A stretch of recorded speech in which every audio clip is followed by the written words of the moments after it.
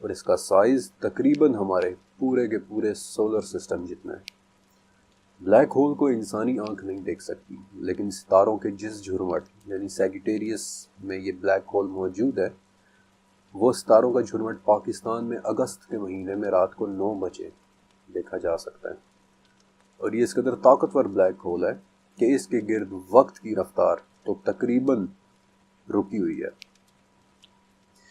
کیا وقت کی رفتار آہستہ ہو جانا ممکن ہے؟ کیا ٹائم ڈائلیشن ناممکن ہے؟ یاد کریں کہ کیا ایسا ایک مرتبہ ہو نہیں چکا؟ بخاری، مسند احمد اور سلسلہ صحیحہ تینوں کے اندر یہ حدیث موجود ہے کہ سورج کو کسی بھی انسان کے لیے نہیں روکا گیا سوائے یوشع بن نون کے، کہ جب وہ بیت المقدس جا رہے تھے۔ سورج کے رک جانے کا کیا مطلب ہوتا ہے؟ اس کا یہ مطلب ہوتا ہے کہ یوشع بن نون کے لیے وقت کو ہی تھوڑی دیر کے لیے روک دیا گیا تھا۔ کیا جنت میں بھی وقت ورچولی رکا ہوا نہیں ہوگا؟ مسند احمد کی ایک حدیث کے مطابق جنتیوں کے جسم پر بال نہیں ہوں گے، وہ بغیر داڑھی کے، سفید رنگ کے، گھنگریالے بالوں والے اور سرمئی آنکھوں کے ساتھ جنت میں داخل ہوں گے، اور ان کی عمریں 33 برس ہوں گی، جہاں انہیں کبھی بڑھاپا نہیں آئے گا۔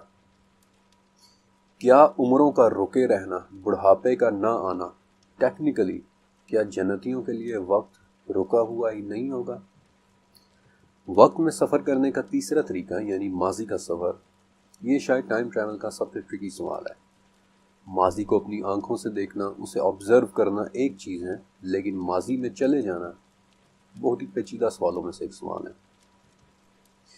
1952 میں دنیا کے جانے مانے Nobel prize winner Erwin Schrodinger نے ایک لیکچر دیا تھا ڈبلن میں۔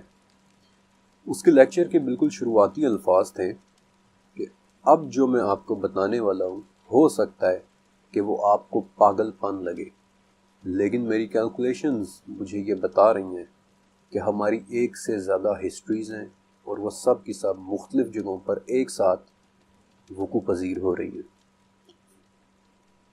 آسان الفاظ میں ارون یہ کہہ رہا تھا کہ ہماری زندگی کی کہانی مختلف جگہوں پر ایک ساتھ چل رہی ہے، اور یہ دونوں جگہیں ایک دوسرے سے پردے میں ہیں، اور اگر کسی طرح سے یہ پردہ ہٹ جائے تو ہم اپنی دوسری زندگی میں کسی پرانے پوائنٹ پر واپس جا سکیں گے، یعنی ایک طرح کا ماضی میں سفر۔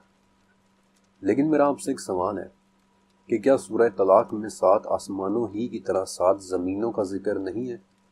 کہ اللہ وہ ہے جس نے 7 آسمان بنائے اور انہی کی طرح زمینیں بھی۔ 7 زمینوں کے ہونے پر تو میں آپ کو چوتھے چیپٹر میں بڑی ڈیٹیل سے بتا چکا ہوں۔ ابن جریر کی تفسیر اور امام بہقی کی کتاب اسماء الصفات میں، دونوں میں ابن عباس رضی اللہ تعالیٰ عنہ کا وہ واقعہ درج ہے کہ ابن عباس سے ایک شخص نے 7 زمینوں کے متعلق پوچھا، تو انہوں نے بتایا کہ اگر میں اس کی تفسیر تمہارے سامنے بیان کروں تو تم اسے مانو گے ہی نہیں، اور نہ ماننا جھوٹا جاننا ہے۔ 7 زمینوں میں سے ہر ایک میں تمہارے نبی کی طرح کے نبی ہیں، آدم کی طرح کے آدم ہیں، نوح کی طرح کے نوح ہیں، ابراہیم کی طرح کے ابراہیم ہیں، عیسیٰ کی طرح کے عیسیٰ ہیں۔ اب کیا یہ 7 ریالٹیز ایک ساتھ ایگزسٹ کر رہی ہیں؟ سوائے اللہ کے یہ بات اور کوئی بھی نہیں جانتا۔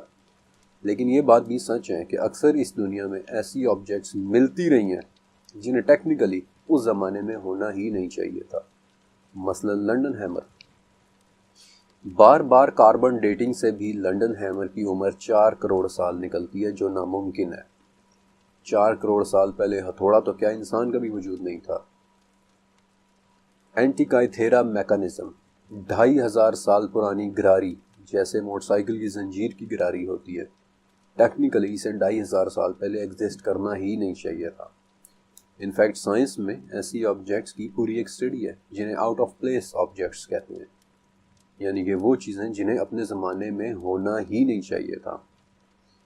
لیکن سائنس کی ایک بالکل نئی فیلڈ آف اسٹڈی کا بالکل ایک ماڈرن کانسیپٹ ہے کوانٹم ڈیکوہیرنس، یعنی کہ ایک ہی جگہ ایک ہی وقت میں مختلف ریالٹیز ایک ساتھ چل رہی ہیں، لیکن پھر بھی وہ ایک دوسرے سے پردے میں ہیں۔ اب یہ کتنا دلچسپ کانسیپٹ ہے کہ میں اس کے ساتھ انصاف کرتے ہوئے اسے ایک علیحدہ چیپٹر میں لکھنا چاہتا ہوں، اس لیے فی الوقت میں اس کے متعلق آپ کو زیادہ نہیں بتا رہا۔ ٹائم ٹریولنگ یا ٹائم میں ڈسٹربنس کے متعلق اب اتنا کہوں گا کہ ٹائم ٹریول اور پیرالل دنیاؤں کا کانسیپٹ اب یہ صرف ایک فکشن نہیں رہا۔ اس وقت جب کہ آپ یہ چیپٹر سن رہے ہیں، امریکہ کی اوک رچ لیبارٹری یعنی کہ ٹینیسی، اسٹیٹ آف ٹینیسی میں 85 mega watt nuclear reactor سے اربوں کی تعداد میں نیوٹرونز، ایک قسم کے ذرات کا نام ہے، انہیں ایک دیوار پر فائر کیا جا رہا ہے، اس لیے کہ شاید وہ ہمارے لیے کسی اور ٹائم پیریڈ، کسی اور دنیا یا کسی اور عالم میں جانے کے لیے ایک دروازہ کھول دے۔ موسیٰ علیہ السلام کو ملنے والے وہ شخص خضر کس زمانے سے تھے، کس وقت سے تعلق رکھتے تھے، انہیں کیسے پتہ چل رہا تھا کہ آگے چل کر کیا ہونا ہے، یا حتیٰ کہ وہ خود کون تھے، سوائے اللہ کے یہ باتیں اور کوئی نہیں جانتا۔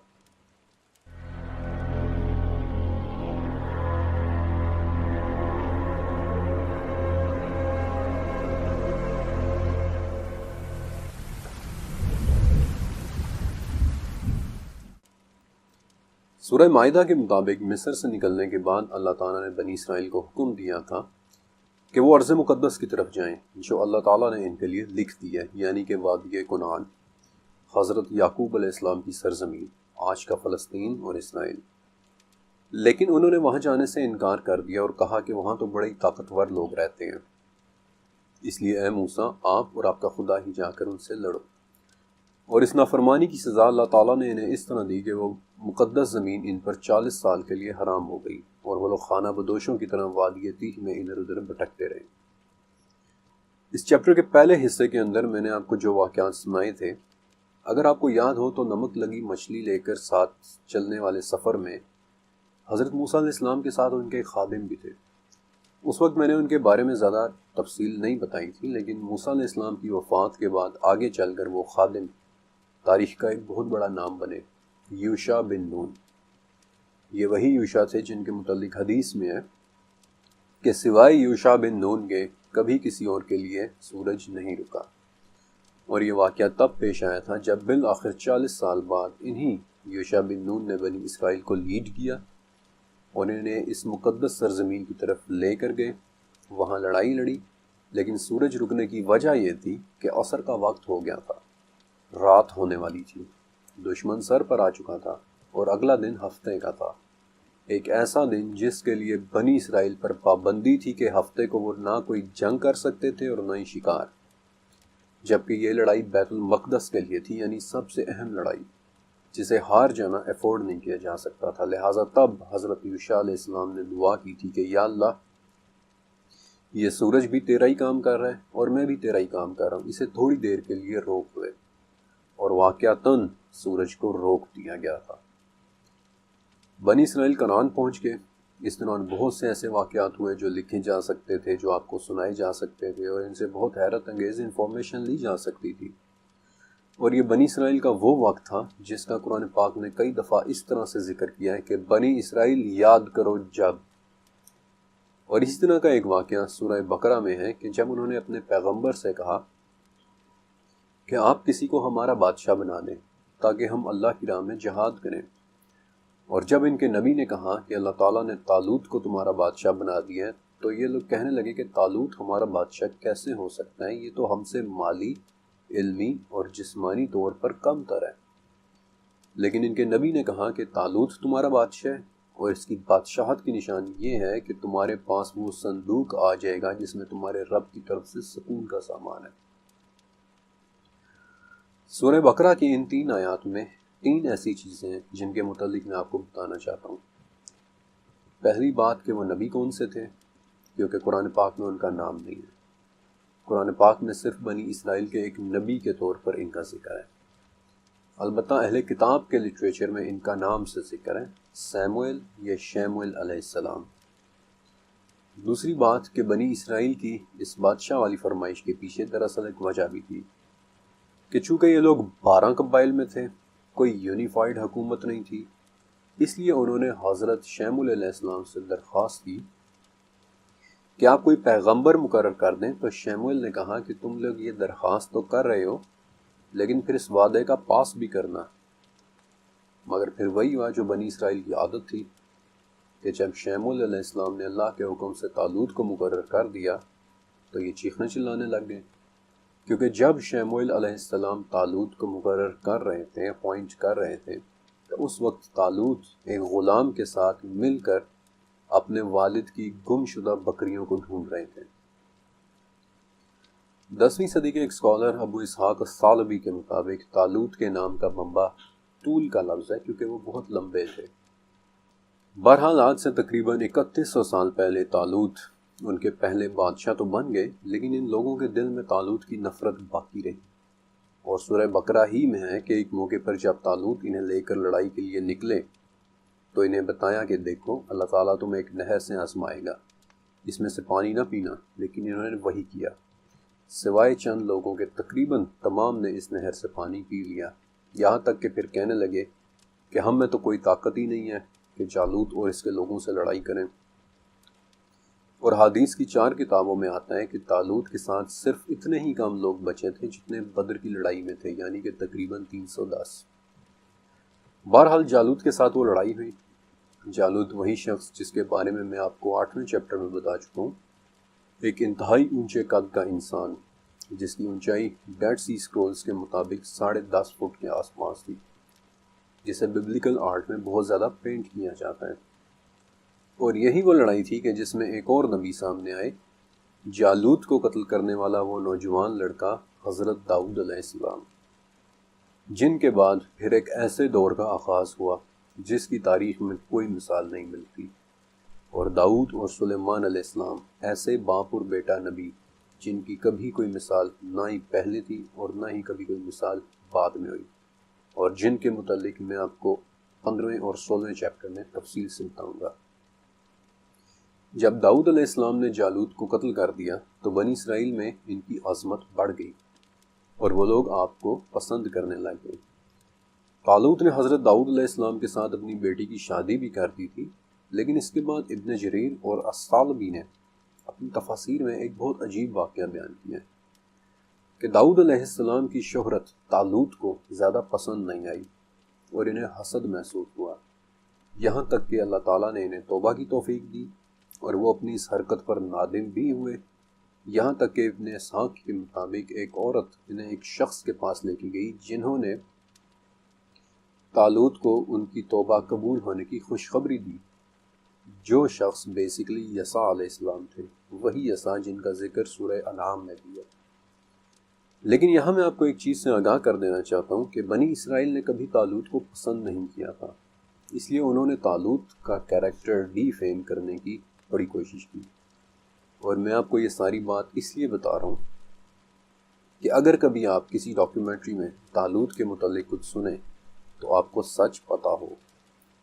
وہ لوگ اس واقعے کو اس طرح بتاتے ہیں کہ طالوت بادشاہ نے داؤد علیہ السلام سے حسد کیا تھا، پھر اس پر افسوس کیا اور ایک عورت سے ملے جسے وہ یعنی بنی اسرائیل دا وچ آف انڈور یعنی اندور کی جادوگرنی کہتے ہیں، اور وہ یہ کہتے ہیں کہ اس نے شموئیل کی روح کو طالوت کے لیے بلایا تھا تاکہ وہ ان سے اپنی توبہ کے بارے میں پوچھے۔ اور وہ یہ بھی کہتے ہیں کہ اندور کی وہ جادوگرنی دراصل ایک وینٹریلوکوسٹ تھی، یعنی کہ ایک ایسا ہنر جس میں آپ ہونٹ ہلائے بغیر باتیں کر سکتے ہیں، جیسے اکثر آپ وینٹریلوکوسٹ کو گڑیا ہاتھ میں بٹھا کر اس کی آواز نکالنے کا کھیل کرتے دیکھتے ہیں۔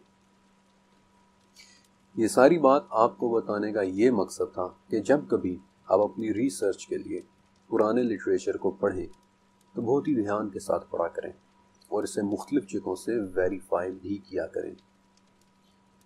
اور اب ان آیات سے سیکھی جانے والی ایک تیسری بات کہ جو شاید سب سے زیادہ اہم اور سب سے زیادہ دلچسپ ہے، طالوت کے بادشاہ بننے کے وقت کی ایک نشانی کہ جب شموئیل علیہ السلام نے طالوت کو بادشاہ مقرر کیا تو انہوں نے کہا تھا کہ اس کی بادشاہی کی ایک نشانی یہ ہوگی کہ تمہارے پاس وہ صندوق آ جائے گا جس میں تمہارے رب کی طرف سے تمہارے لیے سکون کا سامان ہے اور اسے فرشتے اٹھائے ہوئے لائیں گے۔ یہ صندوق وہ صندوق ہے کہ جو ایک لمبے عرصے تک بنی اسرائیل کے پاس رہا اور پھر گم گیا، اور ایسا گما کہ آج تک گما ہوا ہے۔ اور اس وقت بھی دنیا کی سب سے زیادہ تلاش کی جانے والی چیزوں میں سے ایک ہے تابوت سکینہ، the ark of the covenant. قرآن پاک میں تابوت سکینہ کا ذکر سورہ بقرہ کی 248 نمبر آیہ میں ہے کہ ایک ایسا صندوق جس میں حضرت موسیٰ علیہ السلام اور ان کے بھائی حضرت ہارون علیہ السلام کے کچھ ریلکس تھے، تورات کی وہ اوریجنل تختیاں جو موسیٰ علیہ السلام کو کوہ طور پر دی گئی تھی، موسیٰ علیہ السلام کا عصا اور من و سلوہ میں سے من، اور یہ تمام چیزیں بنی اسرائیل کے لیے نہ صرف سکون کا باعث تھیں بلکہ یہ تابوت آج تک ان کی مقدس ترین آبجیکٹ ہے۔ اور چونکہ قرآن پاک میں بھی اس تابوت کا ذکر ہے، اس لیے میں چاہتا ہوں کہ آپ کو اس کے بارے میں تفصیل سے بتاؤں۔ اہل کتاب کے مطابق تابوت سکینہ مصر سے نکلنے کے 1 سال بعد بنایا گیا تھا، جب یہ لوگ کوہ طور پہاڑ کے نیچے رہ رہے تھے۔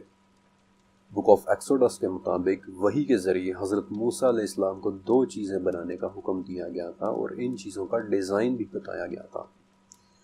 ایک تو بنی اسرائیل کی عبادت گاہ کا ڈیزائن جسے وہ ٹیبرنیکل کہتے ہیں اور ہم قبہ کہتے ہیں۔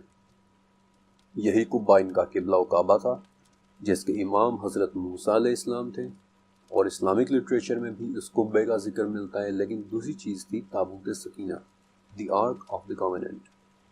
4 فٹ لمبا، 2.5 فٹ چوڑا اور 2.5 فٹ اونچا شمشاد کی لکڑی یعنی باکس ووڈ سے بنا ایک تابوت جس کے اندر اور باہر سونے کی کوٹنگ تھی۔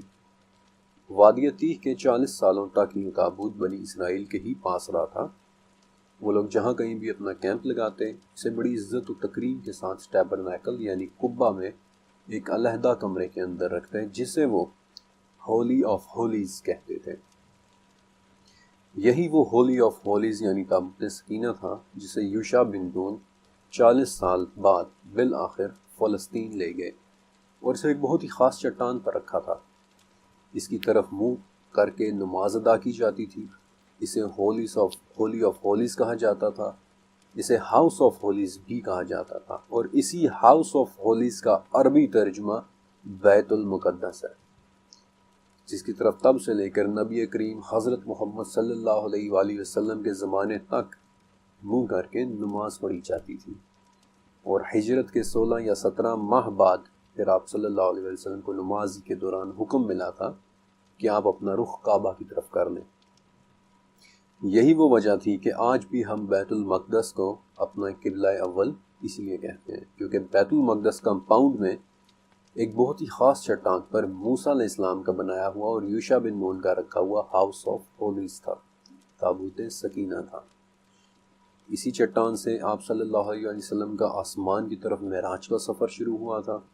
اور اس چٹان کی کیا اہمیت ہے یا پھر اس پورے بیت المقدس کمپاؤنڈ میں کیا خاص بات ہے، اس کے بارے میں آپ 16ویں چیپٹر میں ڈیٹیل سے سنیں گے انشاءاللہ۔ یوشع بن نون کے بعد اور طالوت کے بادشاہ بننے سے پہلے بنی اسرائیل جب بھی لڑتے جہاد کرتے تابوت سکینہ کو اپنے سامنے رکھ لیتے تاکہ انہی کی جیت ہو۔ لیکن عمالقہ یا عمالیق یعنی وہ لوگ جو فلسطین میں آباد تھے کے ساتھ ایک لڑائی میں انہیں ہار ہو گئی اور تابوت سکینہ جیسی مقدس چیز عمالقہ نے ان سے چھین لی اور اسے اپنے ساتھ لے گئے۔ لیکن جہاں کہیں وہ جاتے مصیبت ان کا پیچھا کرتی۔ انہوں نے تابوت سکینہ کو لے جا کر سب سے پہلے اپنے ڈاگان نامی ایک ٹیمپل پر رکھا اور اگلے ہی دن وہ ٹیمپل گرا ہوا ملا۔ تابوت سکینہ 7 ماہ تک ان کے پاس رہا اور ان 7 ماہ کے دوران انہوں نے سکھ کا سانس نہیں لیا۔ کبھی ان میں طاعون جیسی وبا پھیل جاتی، کبھی ایک خاص قسم کا ٹیومر پھیل جاتا، یہاں تک کہ انہوں نے تابوت سکینہ کو ہی اپنے لیے منحوس ڈکلیئر کر دیا، اسے ایک بیل گاڑی پر رکھ کر شہر سے باہر نکال دیا۔ اور یہی وہ وقت تھا جب شموئیل علیہ السلام نے طالوت کو اپوائنٹ کیا اور کہا کہ اس کی بادشاہی کی نشانی یہ ہوگی کہ وہ تابوت تمہارے پاس واپس آ جائے گا۔ پھر طالوت کے بعد یہ تابوت حضرت داؤد علیہ السلام کے پاس آیا، ان کے بعد ان کے بیٹے حضرت سلیمان علیہ السلام کے پاس آیا، جنہوں نے اس مقدس تابوت کو ایک عظیم الشان ہیکل بنوا کر اس کے اندر رکھوایا تھا، یعنی کہ وہ عمارت جسے ہم ہیکل سلیمانی کہتے ہیں، جس کے متعلق زیادہ ڈیٹیلز اگلے چیپٹر میں ہوں گی۔ 1 صدی عیسوی میں لکھی جانے والی ایک کتاب اینٹیکویٹیز آف دی جیوز میں لکھا ہے کہ حضرت سلیمان علیہ السلام کے بنوائے ہیکل میں سے سب سے اندرونی جگہ پر ایک کمرہ ہوتا تھا جسے ہولی آف ہولیز کہتے تھے، ہیکل کی سب سے مقدس جگہ جہاں تابوت سکینہ رکھا ہوتا تھا۔ 370 سال تک تابوت سکینہ اپنے پورے تقدس کے ساتھ یروشلم میں اس ہیکل کے اندر پڑا رہا، لیکن جب بخت نصر نے یروشلم پر حملہ کیا اس وقت تابوت سکینہ گم گیا، اور تب سے لے کر آج تک یہ گم شدہ ہے۔ یہ کہاں گیا کچھ پتہ نہیں، مگر آج تک یہودی اس کی تلاش میں ہیں۔ کچھ کہتے ہیں کہ اس وقت بخت نصر اسے اپنے ساتھ لے کر بابل چلا گیا تھا، کچھ کہتے ہیں کہ تابوت سکینہ کو چھپانے کے لیے وہیں دفنا دیا گیا تھا۔ آج سے 700 سال پہلے حبشہ یعنی آج کے ایتھوپیا میں ایک کتاب لکھی گئی تھی، کیبرا نگاسٹ یعنی بادشاہوں کی داستان۔ اس کتاب میں ایتھوپیا کے ایک بادشاہ مینیلک کے متعلق لکھا ہے کہ مینیلک ایتھوپین ایمپائر کا وہ پہلا بادشاہ تھا جس نے حضرت سلیمان علیہ السلام کی تعلیمات قبول کی تھی، اور یہ وہ بادشاہ تھا جو بخت نصر کے یروشلم پر حملے کے وقت اصل تابوت کو بچا کر ایتھوپیا لے آیا تھا، لیکن آتے ہوئے بالکل اصل تابوت سکینہ ایک جیسی ایک ریپلکا یعنی ایک تابوت سکینہ کا ڈپلیکیٹ صندوق یروشلم میں چھوڑ آیا تھا۔ ایون کہ شاید آپ کو یاد بھی ہوگا کہ 26 جون 2009 کو ایتھوپین چرچ نے یہ اناؤنس کیا تھا کہ ہم عنقریب وہ تابوت سکینہ عوام کے سامنے لائیں گے۔ پھر فرانس کا بھی دعویٰ ہے کہ تابوت سکینہ ان کے پاس ہے۔ وہ کہتے ہیں کہ صلیبی جنگوں کے دوران نائٹس ٹیمپلرز تابوت سکینہ کو لے کر فرانس چلے گئے تھے۔ اس کے علاوہ ہایا صوفیہ یعنی ترکی کے ایک ڈاکیومنٹ کے مطابق تابوت سکینہ اس وقت ترکی میں کسی جگہ پوشیدہ رکھا گیا ہے۔ تابوت سکینہ کی ایک اور پاسبل لوکیشن آئرلینڈ کا ایک پہاڑ تارا ہل ہے، بلکہ یہودیوں کا ایک گروپ تو تارا ہل کے نیچے تابوت سکینہ ہونے کے متعلق اتنا پر یقین ہے کہ 1998 میں انہوں نے پہاڑ پر کھدائی بھی شروع کر دی تھی، لیکن فوراً گورنمنٹ نے انہیں روک دیا۔ البتہ تابوت سکینہ کی تمام دعوے دار جگہوں میں سے ایک جگہ ایسی بھی ہے کہ جو بہت ہی عجیب ہے۔ مصر کی ایک آرکیولوجیکل سائٹ ہے جسے دی ویلی آف دا کنگز کہتے ہیں، یعنی بادشاہوں کی وادی۔ 1922 میں بادشاہوں کی وادی کا ویلی آف دا کنگز کا ایک بہت ہی خاص مقبرہ کھولا گیا تھا، شرائن 261۔ وہ مقبرہ جو پچھلے 2200 سال سے بند پڑا تھا، انفیکٹ صرف بند ہی نہیں بلکہ اس کے دروازے کو ایک مہر لگا کر سیل بھی کیا گیا تھا۔ وہ مقبرہ جسے میں آپ اور زیادہ تر مصری آرکیولوجسٹ ایک منحوس مقبرے کے نام سے جانتے ہیں، بادشاہ توتن خامن نامی ایک فرعون کا مقبرہ، جسے کھولتے وقت اس میں جتنے بھی لوگ شریک تھے سبھی بہت جلد عجیب و غریب پر اسرار موتیں مرے۔ مثلا مصر کے پرنس علی کامل فہمی اس مقبرے کو کھولتے وقت وہاں موجود تھے، جنہیں صرف 1 سال بعد بیوی نے گولی مار دی۔ سر آرشیبالڈ ڈگلس جنہوں نے توتن خامن کی مومی کا ایکس رے کیا تھا اگلے ہی سال مارے گئے، اور موت کی وجہ نامعلوم۔ سوڈان کے گورنر جنرل جو توتن خامن کا مقبرہ کھولنے والے ایکسپیڈیشن کا حصہ تھے، اگلے ہی سال قاہرہ میں کسی نے انہیں گولیاں مار دی۔ آرتھر میس جو کھدائی والی ٹیم کا حصہ تھے، 4 سال بعد انہوں نے زہر کھا کر خودکشی کر لی۔ اس ایکسپیڈیشن کے لیڈ آرکیولوجسٹ کے سیکٹری رچرڈ بیتھیل جو اپنے بستر میں مردہ پایا گیا تھا، اور اس کے والد جس نے خود بھی خودکشی کر لی تھی۔ ان تمام واقعات کے بعد توتن خامن کا مقبرہ منحوس ڈکلیئر کر دیا گیا کہ اس کے کھولنے والے کسی قسم کے عذاب کی لپیٹ میں آ گئے ہیں۔ اس مقبرے کے اندر 5400 مختلف چیزیں، مختلف آرٹیفیکٹس پڑی ہوئی تھیں، جیولری، تلواریں، خزانے وغیرہ، لیکن اس کے اندر ایک بہت ہی منفرد چیز بھی ملی تھی، بالکل تابوت سکینہ جیسا ایک تابوت، ویسی ہی لکڑی، ویسا ہی ڈیزائن، لیکن اس کے اندر رکھا کانٹینٹ مختلف تھا۔ ریسرچرز کا ایک گروپ یہ بھی کہتا ہے کہ یہی تابوت سکینہ ہے جو لڑائیوں کے دوران مصر پہنچ گیا تھا اور اس کے اندر کی چیزیں نکال لی گئی تھیں۔ بہرحال تابوت سکینہ کو بنی اسرائیل سے چھین کر اپنے ساتھ لے جانے والے عمالیق پر 7 مہینے پے در پے آتی مصیبتیں، ان میں پھیلنے والا طاعون اور اموات، پھر اسی تابوت کی شکل کے ایک صندوق کا اس مقبرہ 261 میں پائے جانا، پھر 2000 سال پہلے مہر لگا کر اس مقبرے کو سیل کیے جانا، جسے کھولنے پر تمام لوگوں کی پراسرار موت۔ ان سب کو دیکھتے ہوئے کچھ ریسرچرز یہ بھی کہتے ہیں کہ مرنے والے تمام لوگ اسی تابوت کی وجہ سے ان مصیبتوں کا شکار ہوئے۔ 3500 سال پرانے اس تابوت میں توریت کی اوریجنل تختیوں، موسیٰ و ہارون کے ریلکس علیہ السلام، موسیٰ علیہ السلام کا عصا، ان کے کرتے کے علاوہ ایک مرتبان بھی تھا جس میں من رکھا ہوا تھا، یعنی وہ خوراک جو بنی اسرائیل کے لیے آسمان سے نازل ہوا کرتی تھی۔ قرآن پاک میں 3 مرتبہ من و سلویٰ کا ذکر ہے۔ 10ویں صدی کے مسلمان سائنسدان اور اسکالر ابن سینا نے من پر کافی اچھی ریسرچ کی تھی، اور وہ کہتے ہیں کہ یہ شبنم جیسی کوئی چیز تھی جو پھلوں اور پھولوں پر گرا کرتی تھی، اور جس بھی چیز پر گرتی تھی اس کی کوالٹیز اور تاثیر اڈاپٹ کر لیتی۔ مثلاً اگر کسی پھل پر گرے تو اس کا ذائقہ بھی پھل جیسا ہو جائے گا، کسی پھول پر گرتی تو اس کی خوشبو بھی اسی پھول جیسی ہو جاتی۔ من کے حوالے سے بلکہ ایک حدیث بھی ہے کہ آپ صلی اللہ علیہ وسلم نے فرمایا کہ اجوا جنت کا پھل ہے، اس میں زہر سے شفا موجود ہے، اور عرب کے صحرا کا فقا من کی ایک قسم ہے، اور اس کا عرق آنکھ کے لیے شفا ہے۔ اس چیز فقا کو ہم ٹرفلز کے نام سے بھی جانتے ہیں، ایک طرح کی کھمبی جس کا بھرا ہوا ایک مرتبان تابوت سکینہ کے اندر موجود ہے۔ لیکن اس وقت تابوت سکینہ کہاں ہے؟ یقینی طور پر کوئی بھی انسان یہ بات نہیں جانتا۔ کتنی ہی ایسی جگہیں ہیں جہاں آج بھی اس تابوت کی تلاش جاری ہے۔ ہٹلر نے اس کی تلاش میں 2 ایکسپیڈیشنز بھیجے تھے، ایک مصر اور ایک فرانس کی طرف، لیکن وہ تابوت آج تک کسی کو نہیں ملا۔ البتہ ایک جگہ ایسی ہے جہاں تابوت سکینہ موجود ہونے کے سب سے زیادہ چانسز ہیں، اور اس جگہ کے متعلق اشارہ بھی دراصل ایک نبی ہی سے ملتا ہے۔ لیکن اس وقت اس جگہ کو چھیڑے جانے کا کیا مطلب ہے؟ ایک ایٹمی جنگ کا آغاز، اور اگلے چیپٹر کے اندر میں آپ کو اسی جگہ کے بارے میں تفصیل سے بتاؤں گا۔